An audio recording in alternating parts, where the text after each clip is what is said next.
Europe 1.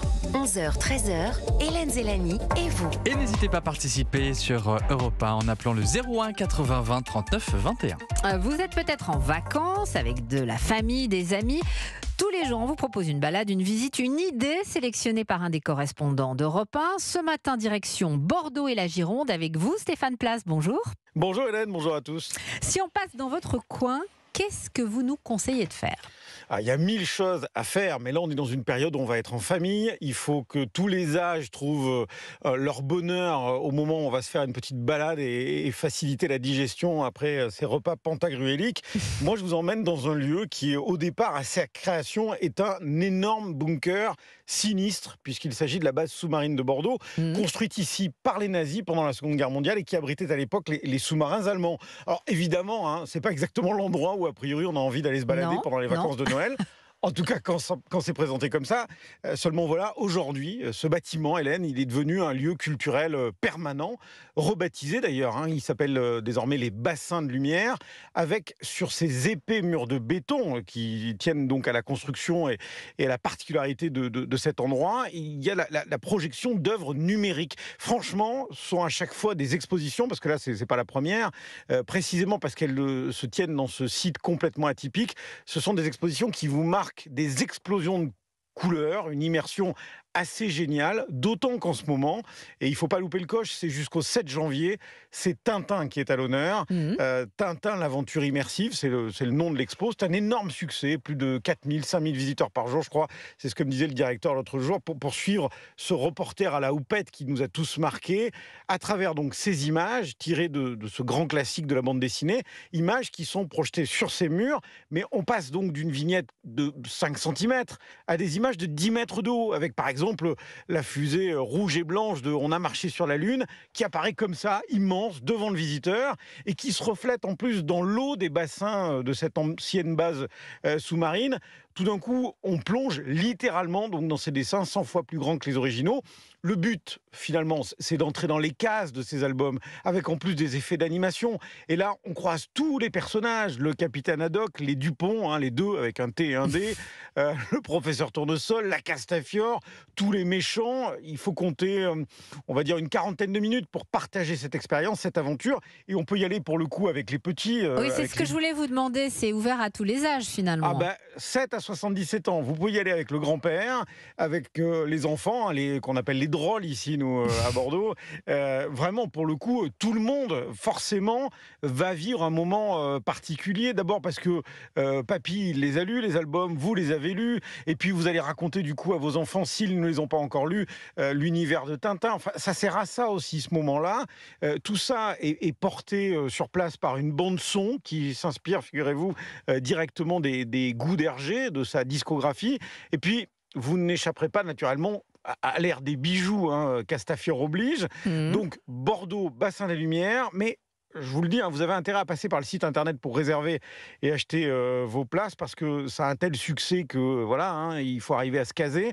15 € plein tarif, 40 € pour une famille de 4, 2 adultes, 2 jeunes de 6 à 25 ans, et 6-25 ans seuls, c'est 9 €. Ça, c'est précis, Stéphane. Oui, là, vous avez enquêté, bravo. Oui, j'ai regardé, parce que voilà, on est dans une période d'inflation, se faire plaisir, ça passe aussi par une dépense, et donc autant situer les choses, mais c'est quand même accessible. Et puis, vous retrouverez donc sur les murs, et en gros, en très gros, les jurons savoureux du capitaine Haddock.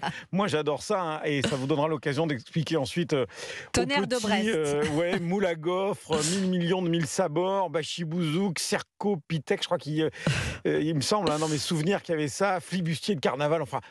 Voilà, c'est cette immersion-là, et pour le coup, ça marche très très bien, et je trouve que c'est une balade où on peut vraiment aller en famille, encore une fois, de 7 à 77 ans. Et c'est pas très connu, en plus.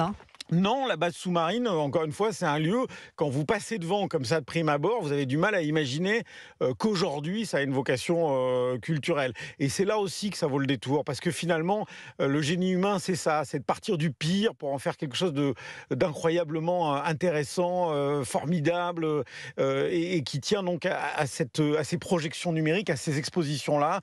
Et c'est impossible de détruire cette base sous-marine. Il reste rien du passé de cette base sous-marine. sous-marine quand on se rend sur place? Il reste le bâtiment et vous n'avez pas de mal à imaginer, dès lors que vous mettez de côté l'aspect génial et coloré de l'exposition, quelle était la vocation initiale et affreuse du lieu au départ. Si, parce que franchement, c'est vraiment un bloc de béton avec ces bassins où on pouvait donc accueillir les sous-marins qu'utilisaient les nazis pour aller semer la terreur et la mort dans l'Atlantique. Donc évidemment que c'est aussi un lieu de mémoire et qui a été aujourd'hui métamorphosé, transformé en un lieu culturel. Et quelque part, ça fait du bien de se dire que des décennies plus tard, à la fois on n'a rien oublié de ce passé terrible et il ne faut pas l'oublier, mais on est aussi capable d'y produire tout à fait autre chose. Oui. Et de découvrir les jurons du capitaine Haddock, entre autres. Entre autres. Et puis quand vous aurez terminé l'expo, alors tout ça se situe dans le même quartier à peu près de Bordeaux, là-bas. Vous n'aurez qu'à faire quelques pas, enfin peut-être 10 minutes, un quart d'heure de marche, et vous avez la Cité du Vin de l'autre côté, donc ça c'est encore autre chose. Je vous reconnais bien là. Mais pardon. Là, non mais vous savez bien, c'est du patrimoine, du terroir, de l'histoire. Hein, je parle sérieusement. C'est pas juste de la dégustation. Et donc ça vaut aussi vraiment le détour. Il y a l'exposition permanente, il y a tout ce qui s'y fait. C'est un lieu formidable. Architecturalement, ça ressemble un peu à une carafe posée comme ça sur le bord de Garonne. Et puis ce qui est génial, c'est que ces visites-là, vous pouvez parfaitement les effectuer sans prendre votre voiture. Le tramway est là, il va vous permettre de vous déplacer, de vous conduire dans le centre de Bordeaux. Vous n'aurez pas les embouteillages, vous n'aurez pas les problèmes de stationnement et en plus, c'est quand même plus écolo et puis vous resterez en famille. Donc, et on peut ne pas boire de vin, hein, c'est pas obligé. Hein. C'est pas obligé, c'est pas interdit non plus, il faut juste être raisonnable. Voilà. Mais non, c'est pas une obligation, évidemment. Mais en revanche, ça permettra peut-être de comprendre ce que vous avez bu pendant les repas du réveillon, ce que vous allez boire pendant le repas du réveillon. Et donc faire le lien avec l'histoire, avec les terroirs, avec le patrimoine, parce que la Cité du Vin, elle ne se consacre pas qu'au vin de Bordeaux, elle se consacre au vin en général. C'est d'une richesse d'enseignement, de découverte et un lieu de curiosité assez extraordinaire et tourné surtout finalement autour de nos sens, du développement de nos sens. Boire du vin, c'est pas juste boire. Il faut le respirer, il faut connaître ceux qui l'ont produit. Enfin, tout ça, c'est un univers de poésie qui a beaucoup inspiré la littérature à travers les siècles. Voilà, donc je vous le dis, Tintin, après vous faites quelques pas, et puis Cité du Vin. C'est pas mal quand même comme programme. C'est plus que pas mal. Merci beaucoup Stéphane Place. Avec grand plaisir. Les bassins de lumière dans l'ancienne base sous-marine de Bordeaux jusqu'au 7 janvier et la Cité du Vin. Ce sont les bons conseils du jour. Un grand merci et à très bientôt sur l'antenne d'Europe 1, Stéphane. À très vite, je vous embrasse Hélène. Moi aussi. Et dans la prochaine heure d'Hélène Zélani et vous, on posera ces questions. La détox pendant les fêtes de fin d'année. Vous y croyez? Que ferez-vous de votre sapin dans les prochains jours? On en parle donc avec Hélène Zélani et on vous attend sur Europe 1 au 01 80 20 39 21. Ce sera juste après le flash de midi avec Antoine Biavot. À tout de suite. Europe 1 vous souhaite de très belles fêtes.